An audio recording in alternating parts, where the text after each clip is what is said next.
నర్సయ్య గారు చెప్పండి. నర్సయ్య గారు క్లారిటీ ఉంది. మనం చూసినాం కదా, ఈ నేపథ్యంలోనే ఉరుకుల పరుగుల మీద గ్రామ పంచాయతీలు కావచ్చు, మండలాలు కావచ్చు, జిల్లాలు కావచ్చు, అధికారులతో పాటు నాయకులు కూడా ఇప్పుడు జిల్లాలకి అంకితం అవుతున్నట్టు మనం వింటున్నాం. ఎందుకంటే టైం లేకనే ఈ నేపథ్యంలో మూడు పార్టీలు, కాంగ్రెస్ వర్సెస్ బీఆర్ఎస్ బీజేపీ, మూడు పార్టీలకు సంబంధించిన వారు కూడా జిల్లాలు మండలాలు గ్రామాలలో తిష్టవేస్తున్న సంగతి. ఎందుకంటే స్థానిక ఎలక్షన్ల టైం అయింది మిత్రమా, టైం లేదు అన్నట్టుగానే అయిపోతుంది. ఈ నేపథ్యంలో 42%కు మాత్రం ఆల్టర్నేట్ తీసుకొస్తే ఖచ్చితంగా పోతుంది, ఎవరు కూడా దీనికి వ్యతిరేకం కాదు అని చెప్తున్నప్పటికీ మాత్రం కోర్టు పరంగా మాత్రం దీనికి చట్టబద్ధత లేదు కాబట్టి దాని పరిస్థితి ఏందని ఒకసారి ఆలోచించుకోమని మేధావులు కూడా చెప్తున్నారు. అంటే ఎలా చూడొచ్చు? ముందుగా మీకు ప్యానల్లో ఉన్న పెద్దలకు వ్యూవర్స్కు నమస్కారం. ఇప్పుడు మిగతా ఇద్దరు వక్తలు మాట్లాడిన విషయాన్ని నేను ప్రస్తావిస్తున్నా. ఏంటంటే మొదలు మదన్ మోహన్ గారు మాట్లాడింది ఏంటంటే ఇది రాజ్యాంగ విరుద్ధం అని చెప్తా ఉన్నాను. నేను అడుగుతున్నా, రాజ్యాంగ విరుద్ధం దేనికంటే 50% దాటొద్దు, దానికి వారు చెప్పినటువంటి ఇందిరా సాహని కేసు గురించి ఉదాహరించింది, నేను కాదంటలేదు. కానీ నేను ఒక ప్రశ్న ఇస్తున్నా మదన్ మోహన్ గారిని కానీ మిగతా వారికి కానీ. ఇప్పుడు 50% ఆల్రెడీ రిజర్వేషన్ రన్నింగ్లో ఉంది.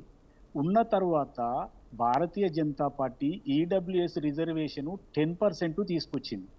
మరి తీసుకొచ్చినప్పుడు ఈ 50% క్రాస్ అయినట్టే కదా. మరి ఆ 10% సుప్రీంకోర్టు కానీ ఏ కోర్టు కానీ ఎవరు కానీ ఎందుకు కొట్టేయలేకపోతుంది? అది అమలు జరుగుతున్నది కదా. అంటే దీని అర్థం నేను చెప్పదలుచుకున్న విషయం ఏంటంటే, వెన్ ఇట్ ఈజ్ ఎక్సెప్షనల్, అవసరమైనప్పుడు, ఎంపెరికల్ డాటా ఉన్నప్పుడు, ఈ అంటే రాజకీయ సమీకరణాలు కాకుండా సామాజిక సమీకరణాలను లెక్కలోకి తీసుకున్నప్పుడు చేయొచ్చు అనేదే దాని అర్థం. కాబట్టి ఆల్రెడీ 50% అనేది క్రాస్ అయిపోయింది. ఇక 50% క్యాప్ అనేది మర్చిపోవాలి మనం. ఎందుకంటే 69% తమిళనాడులో ఉంది. తమిళనాడులో ఎందుకు వచ్చింది తెలుసా? అక్కడ ఎంపెరికల్ డాటా లేకపోతే ఈ 50% ఇందిరాసాన్ కేసు కాదు. మీరు కనుక 9th షెడ్యూల్లో పెట్టకపోతే మీ గవర్నమెంట్కి ఉపసంహరించుకుంటాం కాబట్టి వాళ్ళు 9th షెడ్యూల్లో పెట్టారు. అంటే రకరకాల కారణాల వల్ల. కానీ నేను అనేది ఏంటంటే, ఇప్పుడు భారతీయ జనతా పార్టీ సెంట్రల్లో ఉంది. వారు 50% దాటిన తర్వాత 10% రిజర్వేషన్, ఈడబ్ల్యూఎస్ రిజర్వేషన్ తెచ్చిరు. అది అమలు అవుతుంది అన్ని రాష్ట్రాలలో. ఎట్ ద సేమ్ టైం ఇవాళ కాంగ్రెస్ గవర్నమెంట్ ఇచ్చినటువంటి హామీ ప్రకారం వాళ్ళు లెక్క చేసినాము. తర్వాత 42% రిజర్వేషన్ ఇస్తావును. ఆ ఫైలు జిష్ణుదేవ్ వర్మ దగ్గర ఉన్నారు. నాకు తెలిసి దాన్ని ఖచ్చితంగా ఆమోదిస్తారని అనుకుంటున్నాను. ఎందుకంటే ఆమోదించకపోతే ఇక్కడ పుట్టగతులు ఉన్నాయి కాబట్టి ఖచ్చితంగా జిష్ణుదేవ్ వర్మ ఆమోదిస్తాడు. అదేవిధంగా భారతీయ జనతా పార్టీ కూడా ఏకగ్రీవానికి వాళ్ళు అనుమతించారు. కాబట్టి అసెంబ్లీలో కూడా వాళ్ళు మద్దతు ఇచ్చారు. సరే, వాళ్ళకు ఉండే పార్టీ పరంగా వాళ్ళకు ఉండేటి ఉంటాయి, అవి అవి వేరే విషయాలు. ఇప్పుడున్న ప్రస్తుత పరిస్థితులలో సెప్టెంబర్ 30 లోపల మనం ఎన్నికలు జరుపుకోవాలి కాబట్టి 42% ఆల్రెడీ ఆర్డినెన్స్ తీసుకొస్తున్నాం కాబట్టి ఆర్డినెన్స్ వాళ్ళు పాస్ చేస్తారా ఫెయిల్ చేస్తారా అనేది మనకు తొందరలోనే తెలుస్తా ఉంది. జిష్ణుదేవ్ వర్మ గారు కూడా లీగల్ ఒపీనియన్ తీసుకుంటా ఉన్నారు. నాకు తెలిసి 99% బీజేపీ అడ్డుకోకపోవచ్చు. అయితే అవునన్నా కాదన్నా సెప్టెంబర్ 30 లోపల ఈ 3 టైర్ సిస్టంలో మనకి ఎన్నికలు జరుగుతాయి. ఒకవేళ ఇది జిష్ణుదేవ్ వర్మ గారు ఓకే చేస్తే, ఎవరైనా ఇండిపెండెంట్ వ్యక్తి ఏదైనా కోర్టు పోయి స్టే తెచ్చినా కూడా కాంగ్రెస్ పార్టీ స్పష్టంగా చెప్తుంది ఏంటంటే, మేము పార్టీ పరంగా 42% రిజర్వేషన్ మేము ఇస్తాం, మీరు కూడా ఇవ్వండి అని అప్పీల్ చేస్తాం. సరే, వారు ఇస్తారా ఇయ్యరా వేరే వాళ్ళ సంగతి దేవుడెరుగు. ఇంకొక కీలకమైన విషయం ఏంటంటే, ఇప్పుడు ఎంతసేపు మనం 42% గురించే మనం ఆలోచన చేస్తా ఉన్నాం. భారతీయ జనతా పార్టీ ఏం చెప్తుందంటే, కేసీఆర్ లెక్క చేసినప్పుడు 52-56% వచ్చిందని వీళ్ళు చెప్తా ఉన్నారు కదా. ఇంతకు ముందు వీళ్ళు ఈ రిజర్వేషన్ కులాల జనగణనకు వ్యతిరేకంగా ఉండే, మొన్న ఏమైందో సడన్ గా మేము కులగణన చేస్తామని చెప్పిండ్రు. నాకు తెలిసి భారతీయ జనతా పార్టీ 42% కంటే ఎక్కువ ఇచ్చి కాంగ్రెస్ ను కంటే మేము ఎక్కువ ఇచ్చినామని చెప్పుకోవడానికే ప్రయత్నం చేస్తుంది.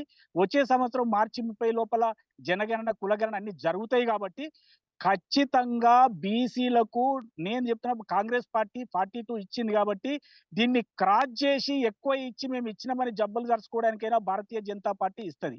కానీ నేను వేసే క్వశ్చన్ ఏంటంటే, నిన్న మొన్నటి వరకు ఈ భారతీయ జనతా పార్టీ నాయకులు మాట్లాడిన మాటలు ఏంటంటే, అరే ఇక్కడ ఓసీలు ఉన్నోళ్ళు పక్కకు పోతే బీసీలు అయినరు, ఇక్కడ బీసీలు ఉన్నోళ్ళు పక్కకు పోతే ఎస్సీలు అయినరు, ఏ రకంగా చేస్తామంటే కులగణన అని చెప్పినటువంటి భారతీయ జనతా పార్టీ నాయకులు వాళ్ళు ఒప్పుకోవడం అంటేనే బీసీలకు మంచి రోజులు వచ్చినాయి అనేది మనం స్పష్టంగా అర్థం చేసుకోవచ్చు. ఈ రోజు ఒకవేళ ఎవరైనా జ్యుడిషియల్ సిస్టంలోకి పోయి స్టే తెచ్చినా మేము పార్టీ పరంగా ఇచ్చినా, దీన్ని కాదనలేక మిగతా పార్టీలు అటు ఇటు ఇచ్చినా 28, 29 లోపల మాత్రం ఖచ్చితంగా భారతీయ జనతా పార్టీ బాధ్యత కాబట్టి వాళ్ళు కులగణన చేస్తున్నారు కాబట్టి ఖచ్చితంగా పార్లమెంటులో చట్టం చేస్తారు. దాన్ని 9th షెడ్యూల్‌లో పెడతారు కాబట్టి కొద్దిగా అటు ఇటుగా బీసీలకు మాత్రం ఖచ్చితంగా న్యాయం జరుగుతది. దానికి పునాది వేసింది మాత్రం కాంగ్రెస్ గవర్నమెంట్ అనేది స్పష్టంగా చెప్తా ఉన్నా. ఇంకా మరొక విషయం ఏందంటే ఇప్పుడు ఎన్నికలు జరుగుతాయి. ఎన్నికలు జరిగితే ఎవరికి ఎక్కువొస్తాయి, ఎవరికి తక్కువొస్తాయి అంటే ఎవరి లెక్కలు వాళ్ళు యేసుకుంటా ఉన్నారు. నేను అనుకోవడం ఏందంటే కాంగ్రెస్ పార్టీ వర్సెస్ మిగతా పార్టీలన్నీ కూటమి కట్టే అవకాశం కనిపిస్తా ఉంది. అయినప్పటికి కూడా 90% మోర్ దాన్ 90% మేమే స్వీప్ చేయబోతా ఉన్నాం. కాబట్టి కాంగ్రెస్ పార్టీకి అనుకూలంగా పవనాలు వీస్తా ఉన్నాయి. స్థానిక సంస్థల ఎన్నికలలో మేమే 100కు 100 వచ్చినా పెద్ద ఆశ్చర్యపోవాల్సిన అవసరం లేదు. ఎందుకంటే బీఆర్ఎస్ గల్లంతైపోయింది. బీజేపీ ఏం ఆలోచిస్తుందో తెలియదు. వాళ్ళు దీనికి మోకాలు అడ్డుతారా జిష్ణుదేవ్ వర్మ ద్వారా? లేదు అంటే ఓకే చేసి పైన మోకాలు అడ్డుతారా? ఏది చేసినా వాళ్ళకు మైనస్ అయితది. కాబట్టి ఇప్పుడిప్పుడే పార్టీ ఇక్కడ పెరగాలనుకుంటున్నారు, అధికారంలోకి రావాలనుకుంటున్నారు కాబట్టి భారతీయ జనతా పార్టీ కూడా ప్రజలకు వ్యతిరేకంగా, బీసీలకు వ్యతిరేకంగా పోతుందని మాత్రం నేను అనుకోవడం లేదు. ఖచ్చితంగా కాంగ్రెస్ పార్టీ ఏదైతే హామీ ఇచ్చిందో అది మేము అమలు చేసి తీరుతాం. భారతీయ జనతా పార్టీ కూడా ఖచ్చితంగా అసెంబ్లీలో గనక మద్దతు ఇచ్చినట్టు ఖచ్చితంగా వీళ్ళు మద్దతు ఇచ్చి తీరాల్సిందే. కాబట్టి బీసీలకొచ్చే నష్టం ఏమి లేదు. బీసీలు ఖచ్చితంగా వాళ్ళు 42% రిజర్వేషన్ తీసుకుంటారు.